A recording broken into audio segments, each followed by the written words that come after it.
When I finished The Penguin, I finally understood a point that Hollywood has been trying to make for a very long time. You can have great female villains. If you didn't know, The Penguin is about the Penguin, aka Oswald Cobblepot. The story follows the events that happened in the Batman movie released back in 2022. The biggest takeaway from the movie is that Carmine Falcone is officially dead. In the beginning of the show, the Penguin goes to raid the Iceberg Lounge, which belonged to Carmine Falcone, only to be interrupted by his son, Alberto Falcone. Here, the two characters exchange a few pieces of dialogue, and the Penguin decides to share his dream with Alberto Falcone. To which Alberto starts laughing, basically disrespecting the Penguin. In a matter of seconds, he drills him with bullets. It was one of the most cold-blooded scenes in the show, and it just sets up what the show is going to be about. This will turn out to be a fatal mistake on the Penguin's part. In doing so, he invoked the rage of Sofia Falcone, Carmine's daughter and Alberto's sister. Now, her introduction to the show is nothing but menace. Somehow the director knew how to position Sofia in scenes and how to make the dialogue seem as if she knows what is going on all the time, even though she was clueless to the fact that Oswald was the one who killed her brother. Now, before we go on, I just want to make one point very clear. This show has no good guys. It focuses mainly on the interactions between villains, and the villains are the ones carrying the show. This one point makes The Penguin special because you have no other show in the market right now that shares this aspect. Meaning there are no good intents and only evil is on display. Because of the way the show was working, I think a lot of people were divided into who they thought was the protagonist of the show. And in no way is this a bad thing because it kept the discussion alive. The fight is on between the Penguin and Sofia, and both of them represent two ideologies. On the one hand, you have Sofia's intent for revenge and control of her family, and on the other hand, you have the Penguin's intent for greed and power. Both characters take actions that are genuinely horrible. You cannot defend any one of them as being good. Although, by the end of the show, when episode 8 ends, you will have a very clear answer as to who was the worst one out of the two. Having good villains is nothing new to TV shows or movies. Good villains always exist. And in a world of superheroes, villains do make up a large portion of the plot. Now, something happens in episode 4 that led me to believe one thing. They proved a point. Sofia Gigante Falcone is the best female supervillain ever created on screen. Now, I'm saying that, but by no means is the Penguin himself a bad villain. He's actually really good, but he's in the sea of a lot of good villains that exist in the medium. But to be honest, the Penguin is one of the best villains, no, one of the best characters to be written in 2024. But it really does say something when the character is being overshadowed by another one in the same show, and that's exactly what's happening here. I remember reading the comments before the episodes were dropping on Instagram, and almost always they would have comments talking about Sofia and how iconic she is. In the back of my head, I keep thinking about how bad it's going to be for someone like Matt Reeves to now juggle the characters that have been installed in The Penguin. Now, on a side note, I'm speaking for myself. Disney Plus has released a horrendous amount of spin-off shows based on characters that debuted on the big screen. And never, not even a single time, I was like, man, I really need to watch this show. Never happened.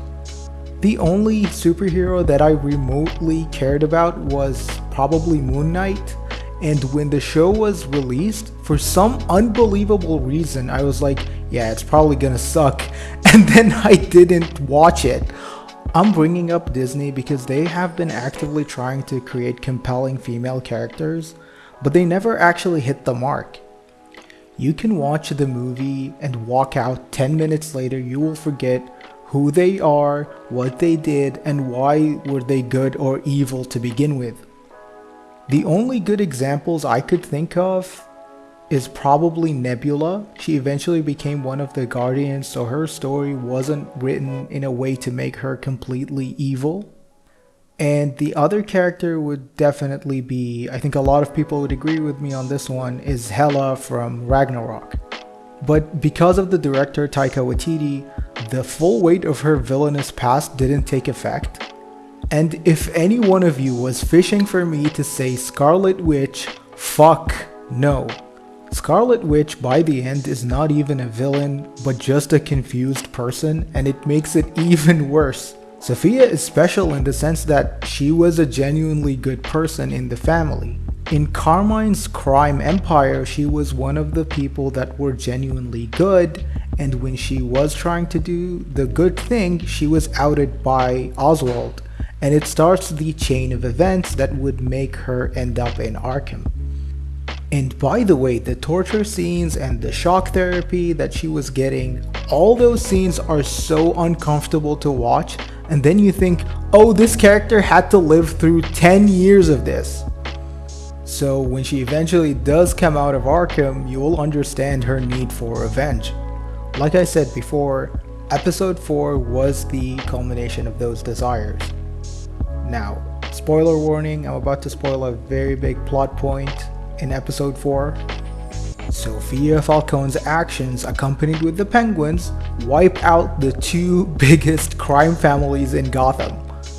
I'm a huge fan of the Batman franchise, so I know how important the Falcones and the Maronis are in the Batman universe. And the idea that both those families are completely gone is insane. We still don't have the second installment of Batman, and we're going into it without those characters and without their influence. I firmly believe that this is not a bad thing, but this just shows how committed the writers are and how brave they are to take this step. As for me, I like Sophia Falcone more than the Penguin because Sophia Falcone represents a lot of innate feelings that we all have. One of which is a form of revenge, especially when you did nothing wrong, and that's why she's that good. The show keeps talking about the Hangman. You are led to believe that the Hangman is Sophia Falcone. In the end, it turns out to be Carmine, and she was framed for her father's crimes. That's the thing, Sophia Falcone could have easily been you. Anyone watching the show could have easily been a version of Sophia Falcone. When you have nothing to lose, you become a monster. And that's what Sophia became at the end. Because she lost her brother and her entire support system, what's the point of even trying? There's a fun detail, and it's about how she eats. So Sophia eats in a very messy way because Arkham has messed her up so bad. You have other scenes where she's looking at people looking at her, but she just doesn't care anymore. Also, I did say by the end of the show you will know truly who was the worst villain, and we know that to be the Penguin. The Penguin does win the war between the both of them. And he delivers a fate worse than death. I think if I was Sophia, I would want to die, then rot in Arkham again, which is what happens. The Penguin manages to convince everyone that Sophia caused all of this disruption in Gotham, which is why she is arrested and put back into Arkham. Before she is handed to the police, you can see like a moment where she thinks she's going to die, and you can see some type of relief showing up, maybe because living like this was difficult to begin with. Remember, she wanted to leave her life in Gotham anyways. Without a doubt, her story arc and her motivations and what she's been through, it all culminates to making Sophia the best female villain on screen in a very, very long time. By the way, I am so excited to see what is going to happen next in this universe. We have tons of villains to play with, and they can all fit just as easily. Scarecrow, Bane, Firefly, Poison Ivy, and of course the big one, Joker. But me, honestly, I think with the vibe that has been set, The one villain that should show up more than anyone is Two-Face. Harvey Dent needs to come back and put a dent in crime. And that's it. Thank you for watching this video and giving me some of your time. Have a nice day.